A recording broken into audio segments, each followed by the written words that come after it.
زندہ باد زندہ باد زندہ باد زندہ باد نعرہ تکبیر اللہ اکبر مسلک حق اہل حدیث زندہ باد شدت اہل حدیث سلام سید صفدہ شاہ نقوی صاحب زندہ باد الحمدللہ وحدہ والصلاة والسلام على من لا نبی بعدہ اما بعد فاعوذ باللہ السمیع العلیم من الشیطان الرجیم بسم اللہ الرحمن الرحیم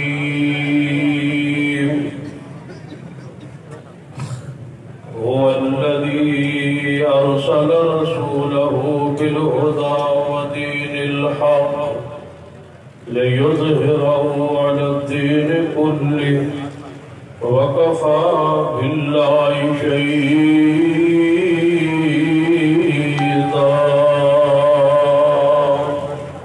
حضرات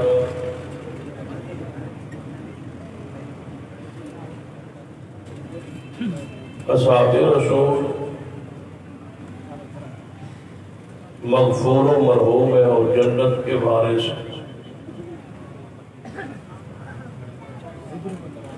ان پر جرح کرنا حرام ہے.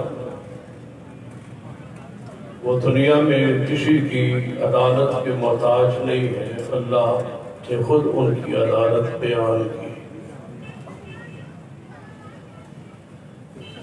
آج کل جس کا میڈیا پر زیادہ ذکر ہو رہا کہ جس نے سرعام اصحاب رسول کی گستاخی اور توہین کی اور یہ بات کہی کہ نبی رحمت صلی اللہ علیہ وسلم کے بعد جس طرح حضرت الامیر صاحب ذکر فرما رہے تھے کہ یہ بات کہی گئی اور میڈیا پر یہ کلپ موجود ہے کہ نبی رحمت صلی اللہ علیہ وسلم کے بعد سوائے 3 اصحاب رسول سیدنا مقداد، سیدنا سلمان اور سیدنا ابو ذر رضوان اللہ علیہ اجمعین کے علاوہ سارے کے سارے اسلام سے پھر گئے، مرتد ہوئے.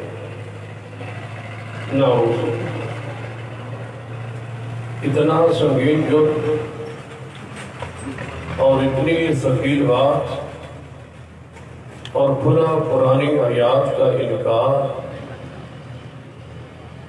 اور صحیح احادیث کا انکار. ذرا غور کریں کہ ہمارے پاس سوائے احتجاج کے اور راستہ کیا بچا. اگر کوئی ایسی شخصیت ہوتی جس پر شیعہ کا ایمان ہوتا اور ہماری اس سے محبت عقیدت نہ ہوتی،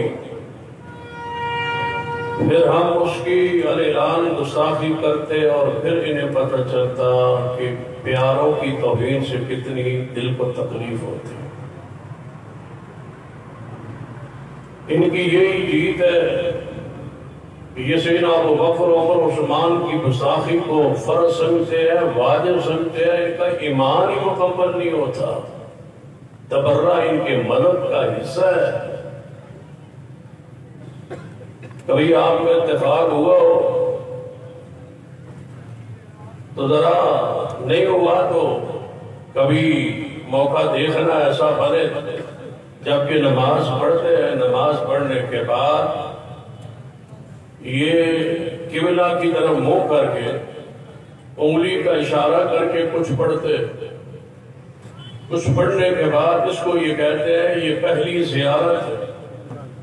زیارت پڑھتے پھر تھوڑا سا اور دائیں طرف مڑ کے پھر دوسری زیارت پڑھتے، پھر اس سے کچھ ہٹ کے اور تیسری زیارت پڑھتے ہیں.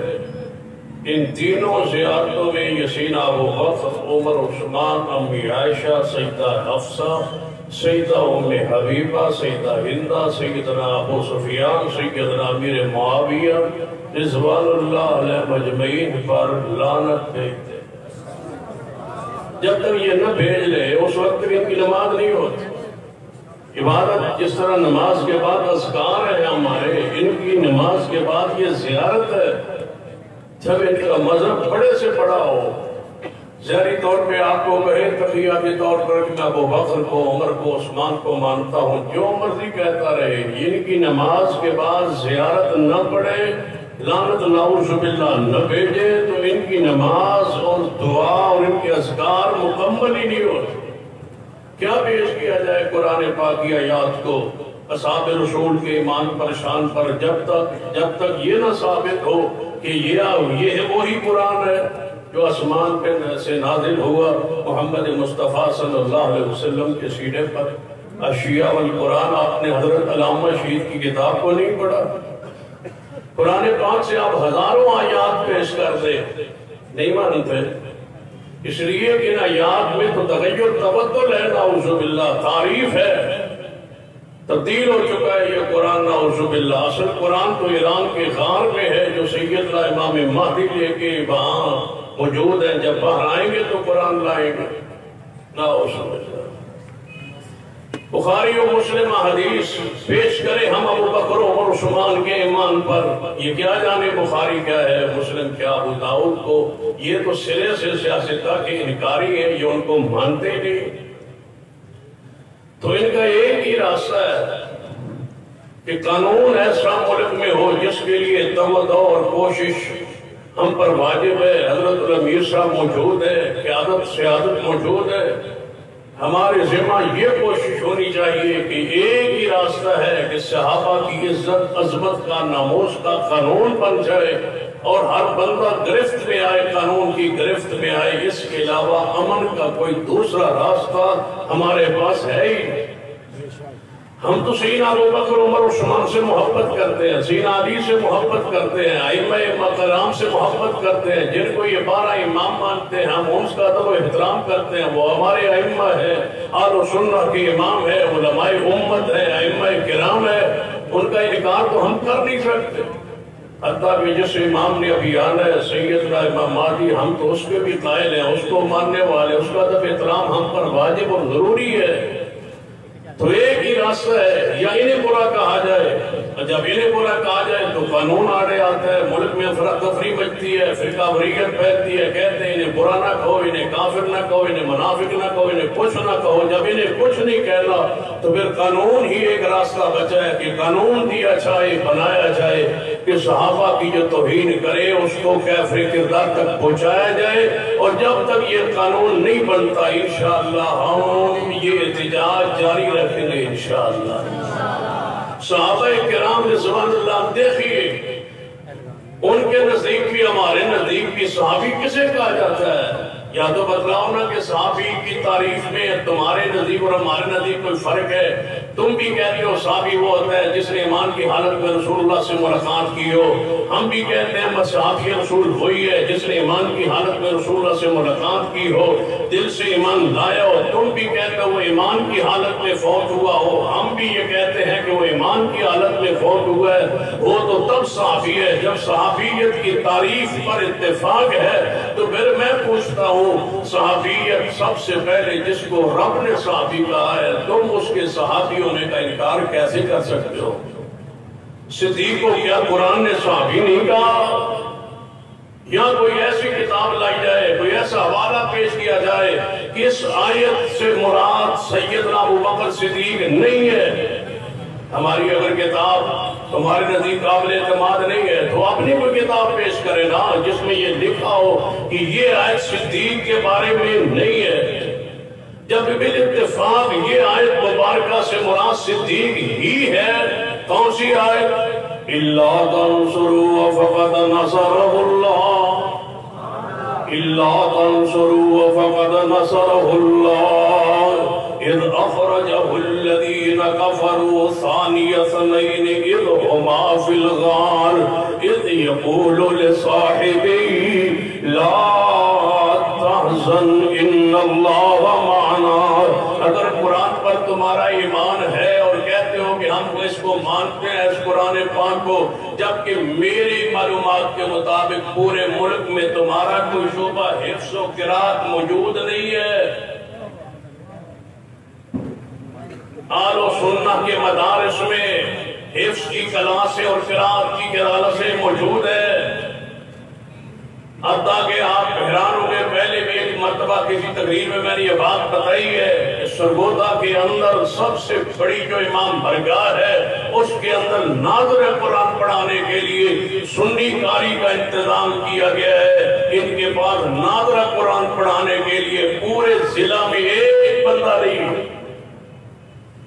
سب سے بڑی امام برگاہ میں ذمہ داری سے کہہ رہا ہوں، قرآن پاک یہ حفظ کیوں نہیں کرتے؟ اس لیے تو تراویح کا انکار کیا ہے کہ اگر تراویح پڑھیں گے ماہ رمضان میں تراویح آئے گی تو لوگ کہیں گے حافظ قرآن لاؤ، تو ہمارے اندر تو حافظ قرآن ہے نہیں، کیا کریں گے؟ سرے سے تراویح کا انکار کیا، حالانکہ صحیح حدیث موجود ہے، من قام رمضان ایمانا واحتسابا غفر له ما تقدم من ذنبه، من قام لیلۃ القدر غفر له ما تقدم من ذنبه۔ رسول اللہ کا فرمان ہے لیلۃ القدر کو قیام کرے یا ماہ رمضان کا قیام کرے، تراویح پڑھے۔ ائمہ محدثین نے تراویح کے ابواب باندھے ہیں، اور صحیح البخاری میں، مسلم میں، دیگر کتب حدیث میں تراویح کا تذکرہ موجود ہے۔ قرآن پاک میں وَمِنَ اللَّيْلِ فَتَهَجَّدْ بِهِ نَافِلَةً لَكَ، قرآن کے الفاظ ہے، قُمِ اللَّيْلَ إِلَّا قَلِيلًا، قرآن کے الفاظ ہے۔ ان کے نزدیک تراویح سرے سے ہے ہی نہیں۔ یہ کہتے ہیں یہ سیدنا عمر نے شروع کی، دوسرے کہتے ہیں شروع نہیں کی، 12 کی تعداد بڑھائی ہے۔ تو سمجھ نہیں ہے۔ ایک گروہ کہتا ہے کہ سرے سے ساری کی ساری نمازیں تراویح سیدنا عمر نے شروع کی ہے، دوسرے کہتے ہیں کہ نہیں 12 شروع تو نہیں، 20 شروع تو نہیں کی، 12 کا اضافہ کیا ہے۔ دونوں غلطی پر ہے، جس سنت پر رسول اللہ تھے اسی سنت پر سیدنا عمر تھے۔ سیدنا عمر نے بھی 8 رکعت تراویح پڑھائی، جناب پر حکم دیا پڑھنے کا، کھولیے موطا امام مالک۔ حضرت قبی بن کعب اور حضرت تمیم داری کو 8 رکعت کا ہی حکم دیا تھا۔ تو جس بات کی طرف میں اشارہ کر رہا ہوں، تمہارے پاس حافظ قرآن موجود نہیں ہے۔ پھر کراچی سے ایک حافظ تلاش کر کے لے آئے جس کی عمر تھی 12 سال، 9 سال سے اوپر تھا، 10 11 سال 12 سال کا بچہ۔ اس کو پیش کیا اجتماع میں، یہ لوگ کہتے ہیں ہمارے اندر حافظ قرآن کوئی نہیں، یہ ہمارا حافظ قرآن، یہ بچہ ہے اور اس سے پوچھو قرآن کی آیت، کوئی پوچھو۔ تو میں نے کہا جب کراچی سے ایک بچہ لے آئے اس کا مطلب ہے کراچی تک تو کوئی نہیں، کراچی تک تمہیں حافظ قرآن نہیں نہ ملا، یہ کراچی سے بچہ لائے ہو، یہ ابھی رافضی نہیں ہے نا، جب جوان ہوگا بالغ ہوگا حفظ کرے گا اس کے سینے سے قرآن اللہ کھینچ لے گا۔ تمہارے سینے میں قرآن محفوظ نہیں رہتا، یہ اللہ کی گرفت ہے، پکڑ ہے، سزا ہے۔ تم نے جامع القرآن کو برا کہا، تم نے ناشر قرآن کو برا کہا، تم نے صدیق و عمر جس کی صحابیت پر قرآنی نص موجود تھی، کیجئے جرأت انکار کیجئے، اور قرآن کی آیت کا اسلوب ذرا غور کرنا، إِلَّا تَنْصُرُوا فَقَدْ نَصَرَهُ اللَّهُ إِذْ أَخْرَجَهُ الَّذِينَ كَفَرُوا، جب نکالا کافروں نے نبی علیہ السلام کو ہجرت سے مجبور کس نے کیا؟ کچھ ہی بولیے، کافروں نے۔ نکالنے والے کون تھے؟ قرآن کہتا ہے نکالنے والے کافر ہے، یہ بدبخت کہتا ہے لے جانے والا کافر۔ قرآن کہتا ہے نکالنے والے کافر ہیں، لے جانے والا کون ہے؟ قرآن کی تقسیم دیکھیے، نکالنے والے اذا اخرجه الذین کفروا، اور لے جانے والے ثانی اثنین اذ ہما فی الغار اذ یقول لصاحبہ لا تحزن ان اللہ معنا۔ اگر تم کہتے ہو ارتداد کا اختیار کر گئے یہ اصحاب رسول، قرآن کی آیت پڑھتا ہوں 11ویں پارے غور کیجئے اس آیت پر والسابقون الأولون من المهاجرين والأنصار والذين اتبعوهم بإحسان رضي الله عنهم ورضوا عنه وأعد لهم جنات تجري تحتها الأنهار خالدين فيها أبدا ذلك الفوز العظيم.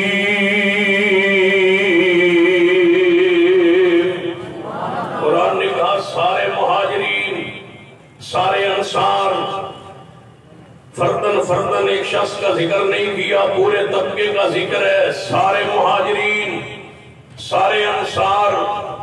لے آئیے کوئی قرآن کی آیت مبارکہ یا حدیث رسول جس میں ابو بکر عمر عثمان کا استثناء ہو. لائیے کوئی ایسی کتاب جس میں صدیق کو عمر اور عثمان کو مہاجر تسلیم نہ کیا گیا ہو. جب تینوں مہاجرین ہیں اور تینوں سابقون الاولون میں ہے،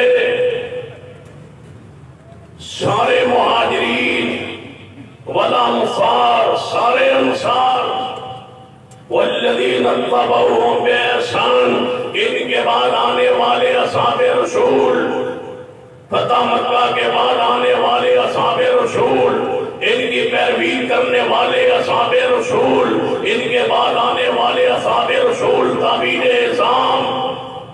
یا اللہ کیا بشارت ہے. فرما رضی اللہ عنہم، اللہ ان سے راضی ہے. میں سوال کرتا ہوں شہر شاہ نقوی سے جس کا نام بھی شرکیہ اور کفریہ ہے، پوچھتا ہوں اس سے کہ رضی اللہ عنہم ورضوا عنہ سارے مہاجرین پر اللہ کی رضا کی خبر ہے. میں جس پر راضی ہو سکتا ہے اس میری رضا اوپر سے ہو. آپ جس سے راضی ہو سکتا ہے زیر پر رضا ہو. یہ بھی ہو سکتا ہے آج صلح ہو، راضی نامہ ہو، کل ناراضگی ہو. لیکن جس پر رب راضی ہو جائے، رب زیر دیکھ کے راضی نہیں، رب تو اندر دیکھ کے راضی ہوتا ہے. اس کی حالت کیفیت کو رب جانتا ہے، جو اس نے کل کرنا ہے رب اس کو جانتا ہے. اگر اصحاب ثلاثہ ابو بکر اور عثمان نے نعوذ باللہ مرتد ہو جانا تھا تو رب نے رضا کا اعلان کیوں کیا؟ استثناء کیوں نہیں ہوا؟ ابو بکر عمر عثمان کو پہلے کیوں نہیں نکالا گیا؟ جب رب نے سب پر رضا کی، جناب قرآن میں آیت نازل کی، تمہیں کس نے اختیار دیے کہ تم ان پر ناراض ہو جن پر رب راضی ہے؟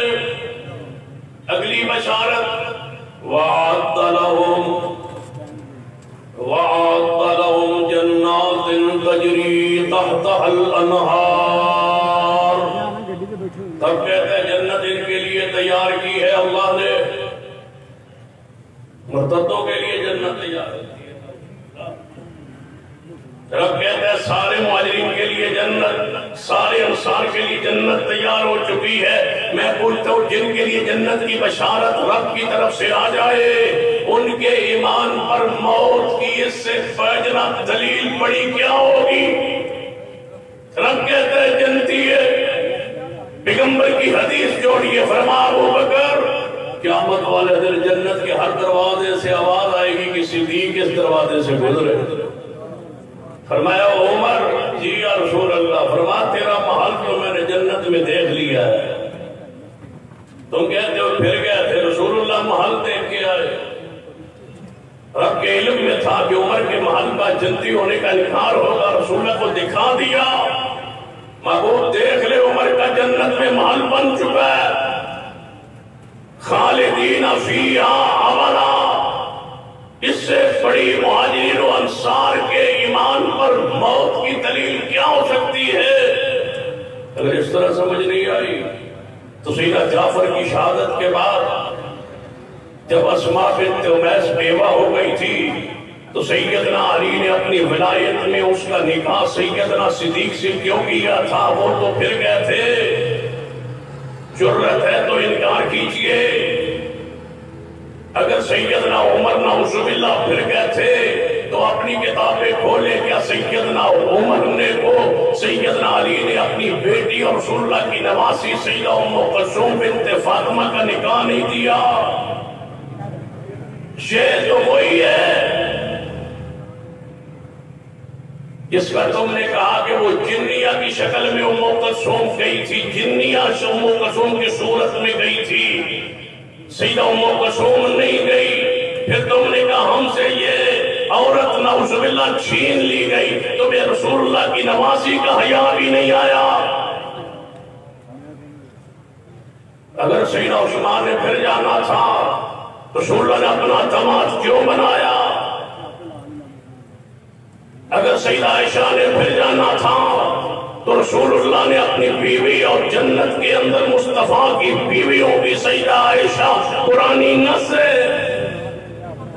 والدار الآخرہ قرآن میں نص موجود ہے کہ سیدہ عائشہ پیغمبر کی ساری بیویاں جنت میں محمد مصطفیٰ کے ساتھ ہوں گی۔ کوئی ایک آیت تخییر لاؤ، لے آؤ سورۃ العذاب میں آیت تخییر جس میں آپ کو اجازت دی گئی تھی، اختیار دیا گیا تھا کہ اپنی بیویوں کو طلاق دے دے، دنیا کا مال دے دے، اگر یہ نہ لے تو پھر جنت کی بشارت دے دے۔ مجھے ایک روایت لا کے دکھاؤ کہ پیغمبر کی کسی بیوی نے دنیا کا مال لے کے طلاق لی ہو؟ نہیں، سب نے پیغمبر کو رکھ لیا تھا۔ یا نساء النبی لستن کاحد من النساء کی بشارت آ گئی تھی اور والدار الآخرہ کی خبر آ گئی تھی۔ میرا اور میری جواب کا عقیدہ ہے